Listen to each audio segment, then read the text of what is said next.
Hi, I am CJ Devgun, and welcome to another edition of Breaking Barriers, where my goal is to provide you with proven tools to help you transform your business. We are living in times where business, as usual, is not sustainable. Because new disruptors are arriving every day, therefore, you too must reinvent and break barriers that are holding you back. If you are struggling to grow your business, check out my website at cjdevgun.com and learn about my consulting and coaching services. And let's talk. Good morning, everyone, and welcome to another inspiring episode in our series of how to transform your organization. Our guest today is Ghalib Kassam from sunny California. He is the Chief Information Officer and Executive Vice President for LA Times. Prior to this, he has held multiple senior executive roles for companies such as Tribune, Publishing, and Computer Sciences Corporation. Without further ado, let me welcome Ghalib. Hi, Ghalib. Are you still there? I am. Excellent. So I'm in Toronto. It's muggy outside. Cannot see a single shade of light. Well, unfortunately, Southern California is not what we expect it to be, as we normally do. It is actually raining. Oh, wow. It is raining, and quite frankly, a very welcome rain, considering we are constantly struggling with beautiful sunshine at 70 and 80 degrees every single day. Yeah, no, absolutely. I've been in LA when it rains, and it actually every building starts to see. And they say it's not pretty when it is raining in LA. What is your experience? It's not pretty when it's raining. Unfortunately, Los Angeles drivers believe it's normal driving when it rains, and unfortunately, the first round of rains causes the roads to be very slick, and invariably, lots of accidents, and our traffic gets worse than it normally is. Yeah. Yep.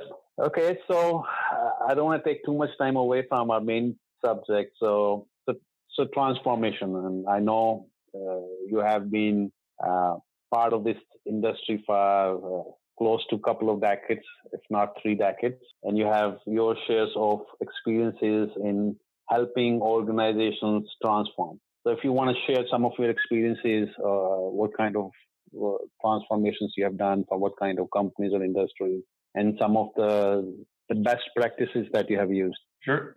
Transformation or technology transformation historically has come in a variety of shapes and forms.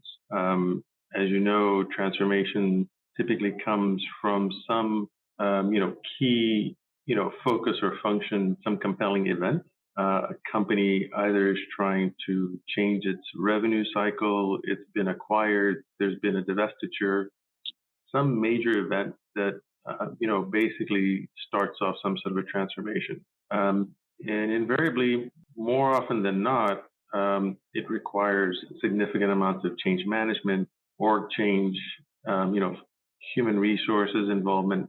It's really not just a technology transformation initiative. It really needs to involve the entire company in some way, shape, or form. Huge distraction tends to be, it's not to be taken very lightly. As you know, we've worked on a couple together. These things are no small endeavor. So what defines success? Or what are the key factors that contribute to a program project in your mind? Well, so I think the number one thing is making sure there's an absolute clear understanding of what the outcome is that you're trying to get after. What is the objective? Why is it a transformation? What was the transformation event? And then who are specifically the beneficiaries, the sponsors? What outcome are we expecting? And then really work with those individuals. And they tend to be right at the C-level. That are looking for a specific objective, and then how do you actually go after key business units and get their sponsorship and support in order to craft a solution that, setting expectations as well. This is not something that's going to happen overnight. Being very clear, very crisp about the longevity of these types of things and breaking it up into fundamental phases, if you will, so that they're in bite-sized pieces so that you can, yield the benefit, if at all possible. And then again, it also is a function of, is there enough support and sponsorship who can, in fact, relieve themselves of their day jobs? In some cases, it really is a very different way of how you perceive the outcome. So a couple of things you mentioned, absolutely right on. Have to have a clear vision of why we are doing this transformation. Have quick wins, break project into bite sizes, absolutely right on. And then it is a long-term initiative. It is not something short-term, so be prepared. And then the last, but not the least, is managing organizational change and changing behaviors and attitudes of your company. Now, this is the area which is one of the most troublesome in my experience, and I want to get your insight into what kind of techniques have you used to get these behavioral changes or organizational changes instituted. So this needs to be very carefully orchestrated. Organizational change is not a capability that your average person has. It really requires significant involvement from people that are specialists in this area. It really, delves down into the core of human personality and human characteristics, and it's really down to the people person. This is not a quick fix with technology. You can't buy a solution. You really have to develop a program complete with communications, complete with training, complete with clear vision and understanding for every employee of what does this truly mean. Transparency is absolutely key to the extent that you can. Transformations, depending on the nature of the transformation, the type of transformation, if there's a revenue ask or a cost-cutting measure, then clearly there'll be actions taken that won't be very popular. But being upfront about it and formulating that as part of an overall campaign that people can actually line up behind. Excellent points. So yeah, we have seen these things in past. Communication. As much communication you can do is less. Transparency, absolutely right on that point as well. And hard decisions that needs to be made. And it is always good to be transparent, be open, and create forums for people to be able to express themselves.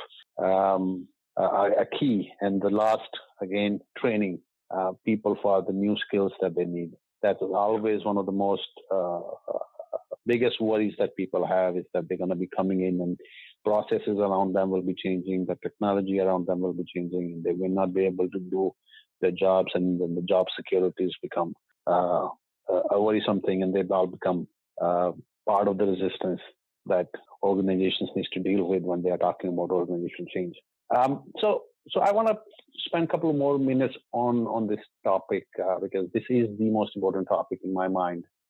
Selecting a technology, funding a technology is easy, but getting people to adopt that technology is one of the most difficult things. And the role that communication plays in getting this thing. So what kind of communication tools or mediums have you used? How do you engage people at all levels of your organization? Some practical tips that you can provide to our listeners. Yeah, and I think when it comes to change management and organizational change, first and foremost, it is categorically a known given concept that change is not easy. Change is difficult to adopt and accept in everyday life, not even just at work or not even just in technology, introducing new technology. People have their favorites and are allergic to taking on something new.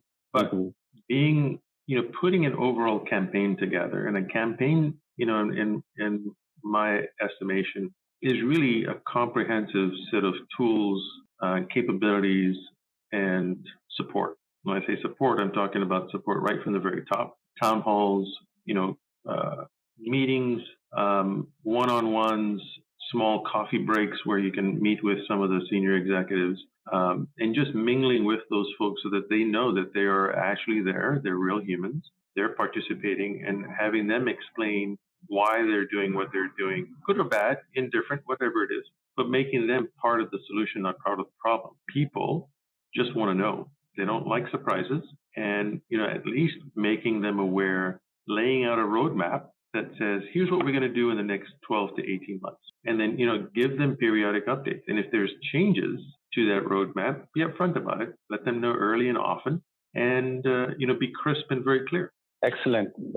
Thank you very much. So key takeaways is communicate using town halls, coffee breaks, explain to people what they are doing, why they're doing, and most importantly, be clear and crisp. So when you finish your conversation with them and you ask them, what are we doing, why are we doing, they can reply back with the same understanding that we have.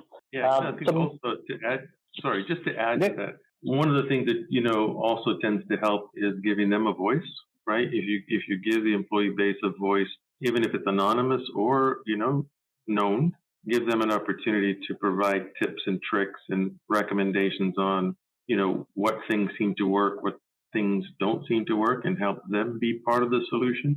You'll get a much better adoption, a much better, commitment from the general population, so that you are in fact being inclusive, as opposed to, you can easily go off and hire some of the big names out in the markets today.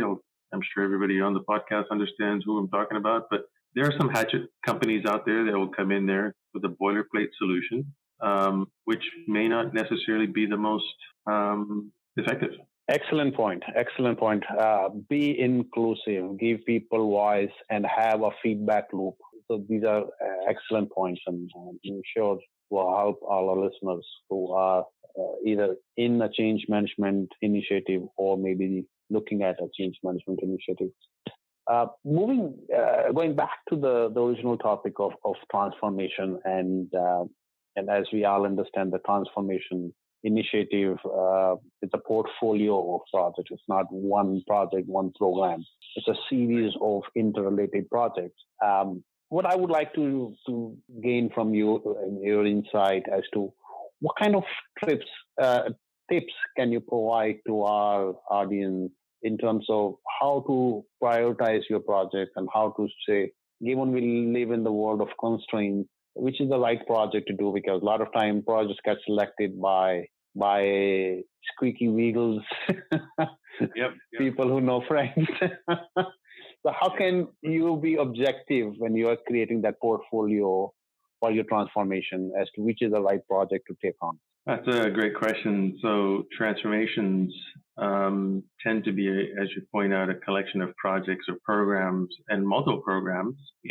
My experience tells me having a strong enterprise program management office that is complete with product managers, business relationship managers, BAs, and strong PMs, and focusing on the core principles behind that in running programs, which, I'm sure is a separate topic on and of itself. But having that, ensuring that you have a common place for all change in scope, communications, financial reporting, progress, completions, all those kinds of things, percent complete. But when it comes back to which programs should be elevated, which programs should be funded, which programs should be given green light, is really a function of what is the best outcome from a ROI perspective. What is the best outcome? Every program, every project needs to have an outcome that is measurable. My experience tells me in the last many years, we don't do a very good job of going back at the end of a completed program to go back and assess when we did the scope and we did the ROI and we did the financial outcomes that we expect to hit. How often do we really go back and measure that and say, did we actually hit the 4%, 10%, 7% ROI that we said we were going to come back with, or raise revenue by X percent or X millions? Did we ever achieve that? And so I think prioritizing these initiatives really comes from which of them meets the core initiatives, corporate initiatives. Invariably, once a year, the CEO of the company will undoubtedly come up with strategic initiatives for the company for their first year to 3 years. Every project, program, initiative must line up some way, shape, or form to those strategic initiatives. So if you're working on a program or project that has funding tied to it, that doesn't have a line of sight to those specific initiatives, you're probably working on the wrong stuff. Just absolutely right on. Absolutely right on. So key takeaway for our audience here is that all your projects must align with your strategic goals and should be able to explain how they will deliver them. And second point, which is very important, is that you must have a benefit realization processes in place. So you can go back and not only go back after the project is done, but even during the progress of that plan, progress of that project, at every phase of the project, at the end of every phase of the project, say, are we still on track to deliver the benefits that were promised to me as part of the business case? And at any point in time, those benefits are not in line, then do we need to tweak our plan? Do we need to change the scope of our plan? Or do we even need to abandon the plan? Those are the kind of conversations that ought to be happening during those gate reviews. Thank you, Ghalib, for your time. I can continue having such a scintillating conversation with you. I don't feel like hanging up, but I do have to be cognizant of the fact that you have a full-time job that you need to attend to. And I'm hoping that it is as informative for our audience as it has been for me. Thanks very much for the opportunity. I enjoyed the conversation. Thank you, Ghalib. Thanks. That is it for today. Thank you for listening. I would love to hear from you and help out in any way I can. You can reach me at cjdevgun.com. If you like our show, please subscribe, leave a rating and a review for us. Let's go out and break barriers and generate new possibilities. Until next time, adios, ciao, and goodbye.